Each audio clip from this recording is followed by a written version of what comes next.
여러분 반갑습니다. 원파이입니다. 오늘도 여러분들하고 우리가 채굴하고 있는 파이코인이 정말 미래에 우리에게 얼마나 큰 희망을 줄 수 있을지 기대를 해보면서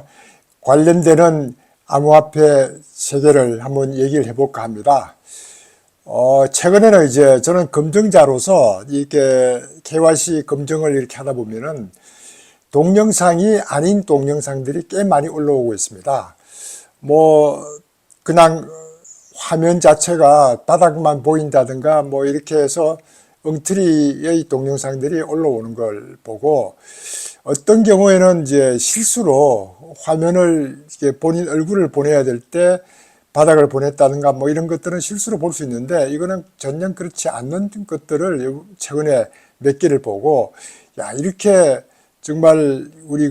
라이브니스를 다시 하는 이유가 여러 가지가 이유가 있겠다. 어떤 영상은 사진에 있는 영상보다도 나이가 더 적게 나오면은 이 사진보다는 나이가 좀 더 많게 나와서 확인할 수 있어야 되는데, 정반대가 되는 그런 경우는 잘못된 것 아니냐 이와 같은 것들 보고,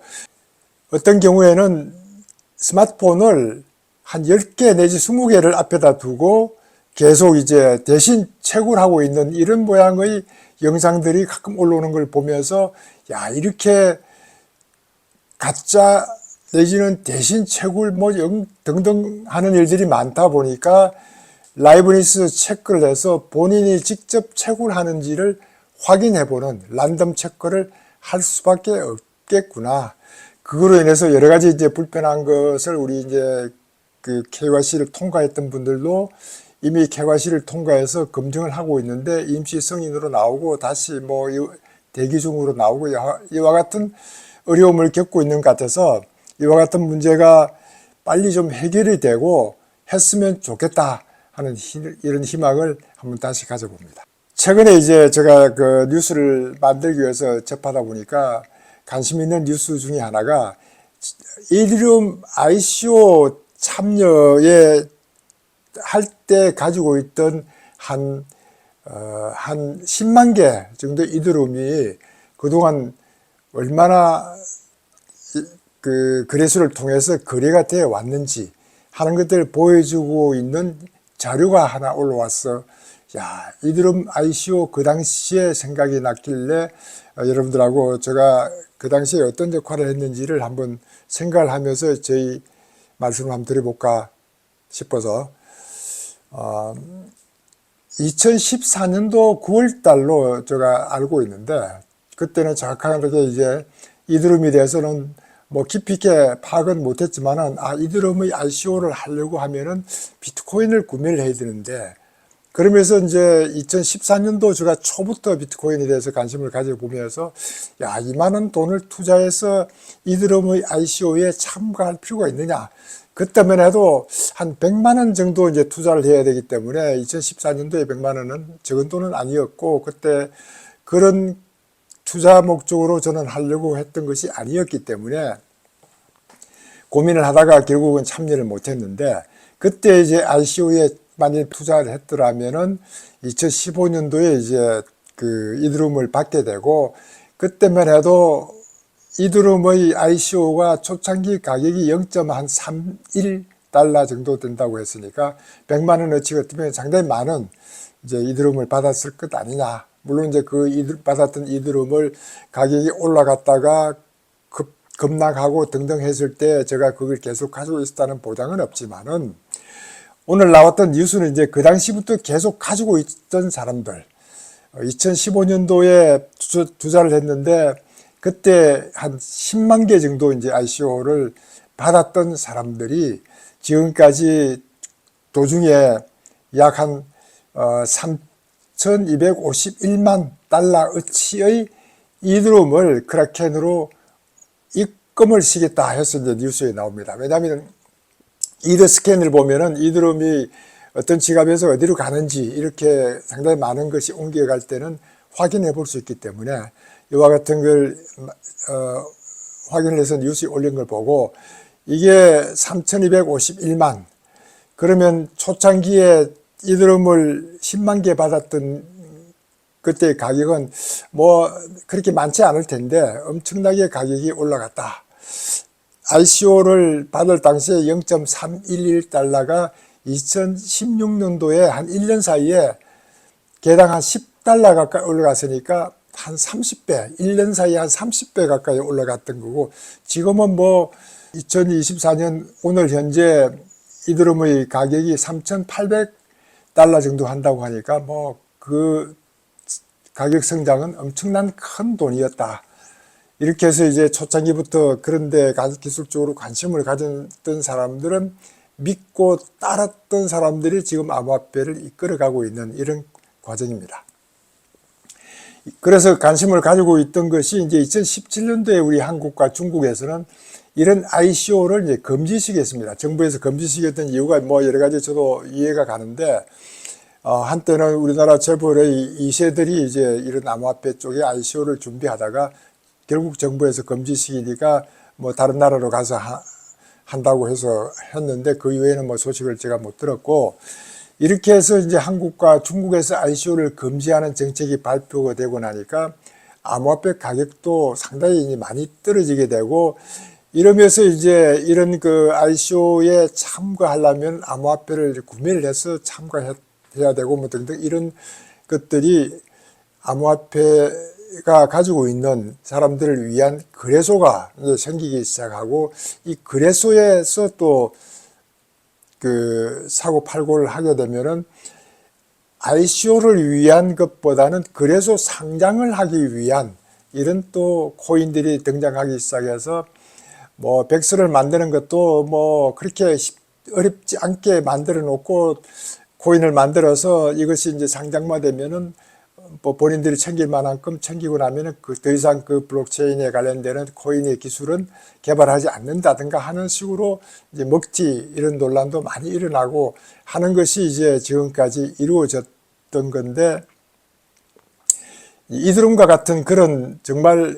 우량한 그런 그 코인 블록체인은 지금까지 정말 제대로 잘 살아나고 있고, 이렇게 그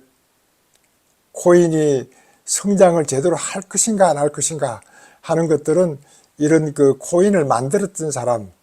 의지가, 여기는 이제 비타릭 부텔린과 같은 이런 친구도 있었고, 지난번에 한번 제가 말씀드렸던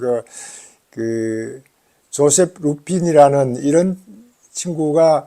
기술적으로 백그라운드를 가지고 있는 친구가 이제 이드룸의 그런 그 지원을 해주는 그런 컨센서스를 만들어서 이렇게 이드룸의 어떤 생태계를 키워왔던, 이런 데 이제 기여했던 이런 분들도 있었는데, 제가 여기서 말씀드리고 싶은 것은 이런 이드룸이 어떻게 성장해 가는가 하는 것들을 우리 니콜라스 박사는 부타릭 부텔린하고 같은 강의를, 니콜라스 박사의 강의를 뭐 비타릭 부텔린이 직접 들었다는 얘기도 있기도 하는데, 어쨌든 서로의 어떤 관계가 깊숙이 있으니까 이드룸이 어떻게 되어가는지를 우리 니콜라스 박사도 충분히 알고 있었을 것 같고, 이와 같은 백그라운드를 가지고 파이코인을 만들었기 때문에 지금은 정말 파이코인의 가치가 얼마가 될지는 몰라도 앞으로 크게 우리가 기대하는 이유가 여기에 있다. 그러니까 지금은 남들이 뭐 상장을 하는 거에만 관심을 가지고 있지만은 실제 P2P 거래를 통해서 이런 생태계 활성화시켜 나가는데 파이코인이 정말 큰 역할을 할 수 있을 것 같다. 그래서 희망을 더 크게 가져보고 있는 중에 있습니다. 얼마 전에 나왔던 뉴스 중에 이제 국제결제은행 BIS가 이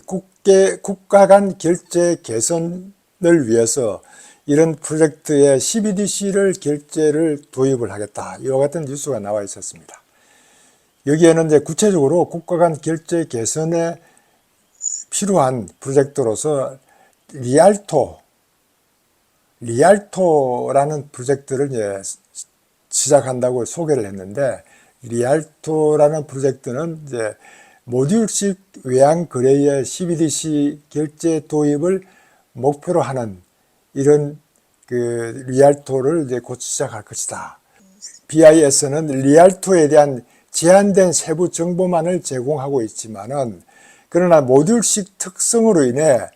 BIS하고 7개 중앙은행이 참여하고 있는 국경 간 결제 이니셔티브인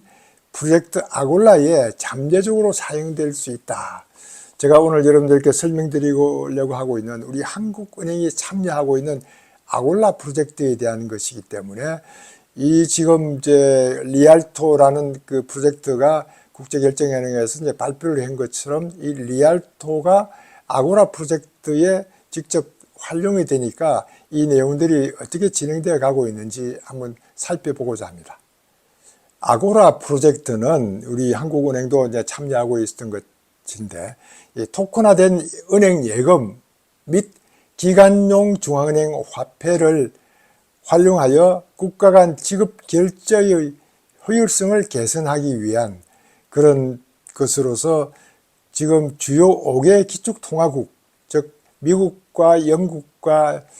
일본, 프랑스, 스위스 등이 여기에 참여하고 있고, 한국하고 멕시코 등 7개국이 이제 아고라 프로젝트에 참여하고 있습니다. 아고라는 그리스 말로 아마 시장이라는 이런 뜻인 것 같은데, 이 프로젝트에 참여하고, 그렇게 해서 이제 BIS하고 국제금융협회에서는 아고라 프로젝트에 참가할 민간 금융기관들을 모집하고 있으니까, 이렇게 이제 민간 금융기관들이 이제 모집을 해서 여기에 아고라 프로젝트를 수행을 하게 되면은 우리가 그와 같은 시스템을 대중들도 활용할 수 있는 이런 기회가 우리에게 올 것이다. 그래서 우리가 관심을 가져보는 겁니다. 한국은행에서도 이제 CBDC를 위해서 꽤 오랫동안 연구를 하고 CBDC 모의 실험도 하기도 하고 테스트도 하기도 하고 뭐 여러 가지 일을 해왔습니다. 그리고 이 CBDC는 이제 그 신원 노출을 꺼려하고 있는 사람들을 위해서 CBDC 거래의 익명성을 제고하기 위해 거래 상대방에게 신원 정보를 노출하지 않고 자신의 해당 자산의 소유자임을 증명할 수 있는 소위 영지식 암호 기술이 활용되도록 뭐 이와 같은 것을 하고 있다. 저도 그게 상당히 우리에게는 도움이 될 것 같다. 제로 날레지 프루프에 의해서 영지식 증명을 통해서 이 신원을 노출하지 않고도 소유자가 나라는 것을 보여줄 수 있는 이런 암호 기술을 활용한다. 이와 같은 얘기를 하고 있고, 2023년 11월 달부터는 여러 한국은행 금융위원회 금융감독원 CBDC 활용성 테스트를 이제 수행을 하도록 해서 2024년도 4분기 중에는 실거래 테스트를 할 수 있도록 지금 준비를 해가고 있는 그런 과정입니다. 은행이 디지털 바우처 기능이 부여된 예금 토큰을 발행해서 거기에 참가자를 모집을 해서 약 한 10만 명을 참가자들을 모집해서 이제 바우처를 통해서 실거래 테스트를 해본다 하는 이런 것들이 이제 뉴스에 나와 있어서 금년 9월이나 10월경쯤 되면은 이렇게 참가자를 모집한다고 하니까 10만 명 정도의 우리 그 파이오니어들도 관심을 가지면은 한번 들어가서 실제 그 바우처를 받아서 활용해보는 이런 것들도 좋지 않을까 하는 이런 생각이 들어서 미리 이와 같은 것들을 염두에 두고 있으면 좋겠고, 이런 것들을 위해서 이제 이 3분기 말에는 금융규제 샌드박스 규제를 이제 도입할 예정으로 있습니다. 이렇게 국내에서도 그 아고라 프로젝트에 참여한 것처럼 국제결제은행인 BIS하고 CBDC와 관련되는 이와 같은 것들을 계속 준비를 하고 있고, 우리도 그와 같은 것에 대해 대비할 필요가 있다 하는 말씀도 드립니다. 리플이 그동안 SC하고 소송으로 인해서 가격 면에서 여러 가지 어려움을 겪고 있지만은 기술적으로 발전시켜 나가는 것은 여전하게 정말 놀랄만하다. 그래서 저는 항상 그 파이코인을 하는 입장에서는 리플의 기술 확장을 어떻게 시켜 나가는가를 관심을 가지고 있는데, 그저께 나온 뉴스는 리플이 2024년 2분기까지 오라클을 출시할 계획을 발표했다. 이렇게 얘기하고 있었습니다. 여러분들 오라클을 발표해서 그 XRP 레자용 기본 온체인 오라클 머신을 도입하여 오프체인 데이터와 정보를 D앱에 제공하는 것을 목표로 하고 있다, 이렇게 보고 있습니다. 오라클은 소프트웨어의 회사 이름이 오라클도 오라클인데, 우리가 여기서 블록체인 내에서 말하는 오라클이라는 용어는 블록체인 밖에 있는 데이터를 블록체인 안으로 전달하고, 또는 블록체인 안에 있는 데이터를 외부로 내보내는 것을 얘기합니다. 소위 오라클은 그 고립된 블록체인 생태계 내에서 외부와 연결시켜주는 하나의 브릿지 역할을 한다, 이것이 오라클인데, 이와 같은 오라클을 통해서 그 XRP 레저에 활용을 하면은 XRP 레저하고 외부하고 연결을 쉽게 할 수 있는 이런 것이 되겠습니다. 이거는 제가 그 자료를 좀 찾아보니까 리플이 이런 오라클 기반 스마트 계약 설계에 대한 미국 특허 등록을 2020년도에 이미 했더라고요. 리플이 이런 오라클을 활용하는 것을 특허로 이렇게 했던 걸 보고, 지난번 저희 댓글에 한 분이 블록체인은 특허에 의해서 운영되는 것 아니냐, 주로 이렇게 질문을 했길래, 저는 주로 이 오픈 소스 위에서 특허 없이 운영하고 있는데, 폐쇄형인 경우는 본인들의 회사의 어떤 그런 필요에 의해서 특허가 있을 수도 있겠다 하는 이런 생각은 하고 있었으나, 사실 리플은 폐쇄형 블록체인이고, 이 제드 맥클립이 스텔라를 만들면서 스텔라는 완전히 이제 오픈형 블록체인을 만들었기 때문에 리플은 조금 더 다르게 이와 같은 오라클 기반 스마트 계약 설계에도 미국 특허를 등록해 놓고 있구나 하는 이런 생각을 해왔습니다. 어쨌든 이와 같은 이제 스마트 계약을 하려고 하니까 리플에서도 오라클을 이용하고, 이와 같이 이제 오라클을 이용해서 이번 2분기부터 오라클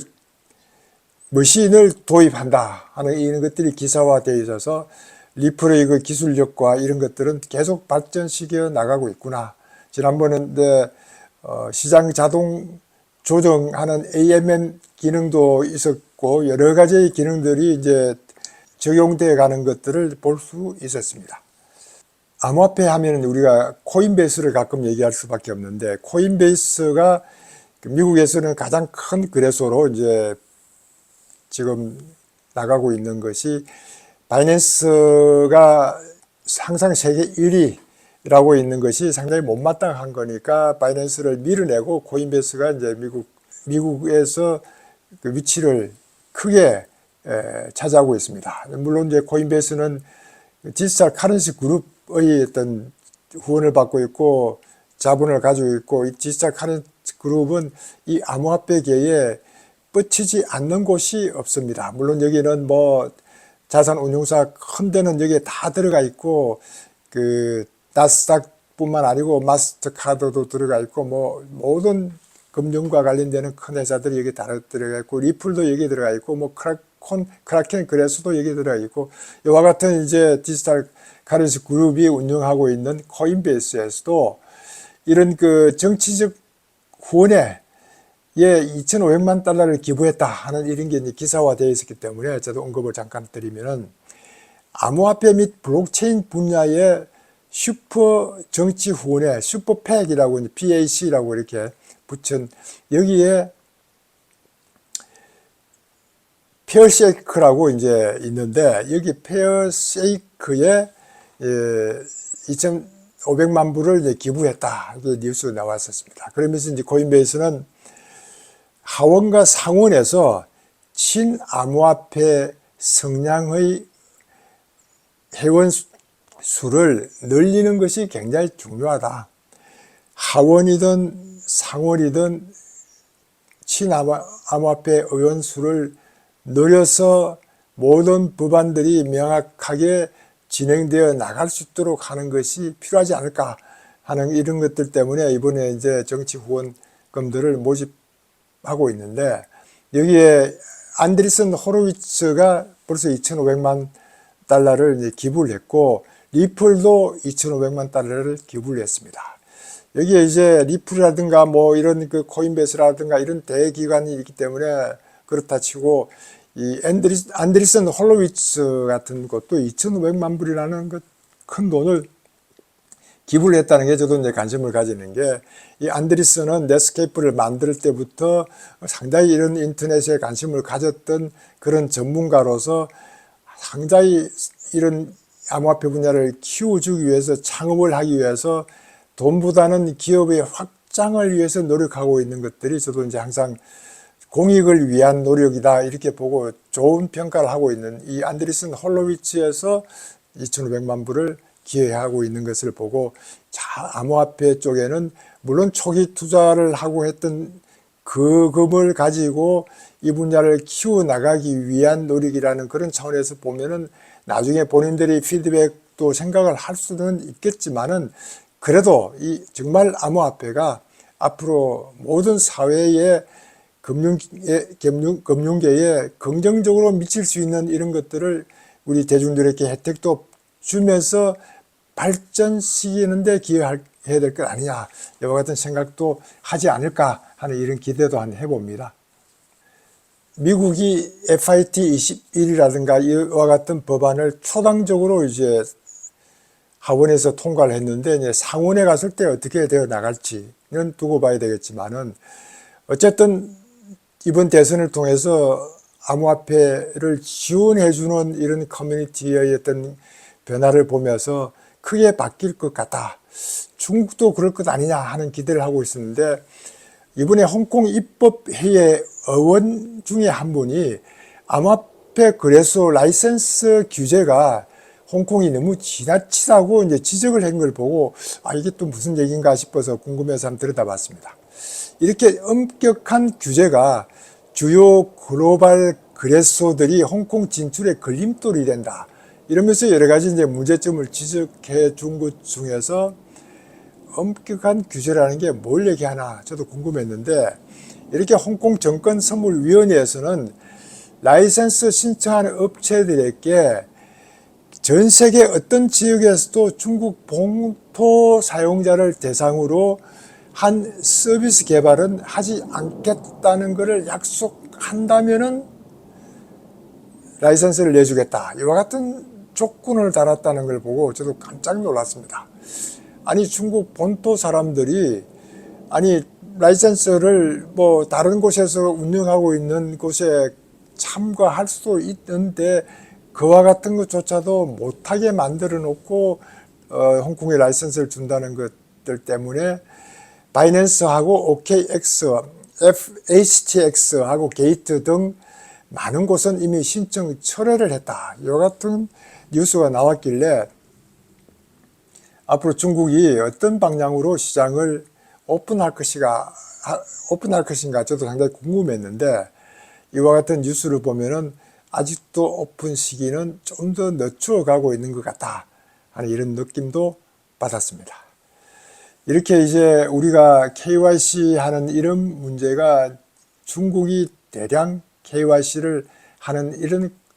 과정에 그 라이브니스 문제가 자꾸 생기고 다시 랜덤 체크를 하고 하는 이런 문제들이 생기는 것이 뭐 긍정적으로만 볼 수가 없는 이유가, 이렇게 하면서 시간이 자꾸 걸리면은 야, 이게 금년에 오픈넷 가는 것도 혹시나 잘못될 것 아니냐 하고 염려하는 분들도 많은데, 이미 이제 저는 니콜라스 박사가 이끄는 코어 팀에서 금년 말까지는 오픈넷 간다고 했으니까 우리는 그 말을 믿고 열심히 채굴만 하면 되겠다. 그러면서 라이브니스를 언제든지 할 수 있는 그런 상태로 만들어 두고 있다가 라이브니스를 기회가 오면 할 필요가 있다 하는 이런 말씀도 전해드리면서, 오늘도 영상 시청해 주신 여러분들 감사합니다. 감사합니다.